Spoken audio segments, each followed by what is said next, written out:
So here with some advice is Dr. Scott Hadland, Chief of Adolescent Medicine at Mass General for Children. Always good to see you. Good to see you too. All right, so we want our kids to be active. It's a healthy habit. But do you think it's safe for teens to run these long distances, let's say 10K, which is about 6 miles, and up? Yeah, it is safe, but there's a couple of key considerations. The first one is age. So actually, we don't recommend that kids 14 and under run these long distances. We really recommend that you be 15 before you start to run these 10K distances, these half marathon distances. And in fact, full marathons, teenagers should not be running. We really expect that you should be waiting until you're age 18 for that. And actually, the Boston Marathon has rules around only adults being engaged in running so as well. You said 15 and up for, let's say, 6 miles and beyond. But what about if you're, 12, 13, 14? Yeah. A couple miles is okay? Yeah, a couple miles is okay. Shorter distances is okay. The issue is that younger bodies can't sort of handle the heat as well. And I know that the weather is cool, but even in cool weather, younger bodies can overheat. And then as teens go through puberty, their bodies start to build up the ability,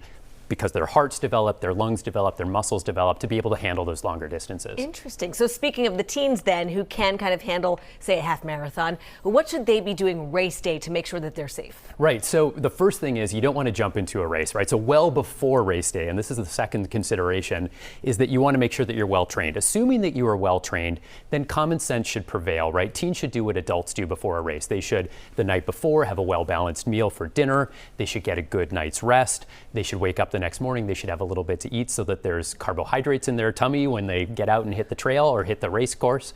And they should make sure that they're hydrated both in the lead up to the race and then during the race itself. And so what about recovery after a race? So it's been about a decade since I ran a marathon, and I can only imagine my joints today versus 10 years ago. But I'd imagine recovery for teens is quicker. Am I right about that? Yeah, it is quicker. I've got the same concern as you, by the way. I mean, younger bodies do heal more quickly, but they still need rest. And so, a lot of teenagers need to be reminded that in a world in which we sometimes say things like no pain, no gain, actually teens need to be listening to pain. That's a sign that their body should be resting so that they can recover. If I can make one other recommendation that's unique to teenagers, and that is that teens who run long distances, if they don't get enough rest and if they don't get enough nutrition, then their body fat stores can dip down low, and that actually can cause young girls to have their estrogen dip down really low and lose their periods. Young guys can have their testosterone levels dip down low, and then it causes problems with their long-term bone development, and they can have problems that last the rest of their lives. So you do have to be careful. You do.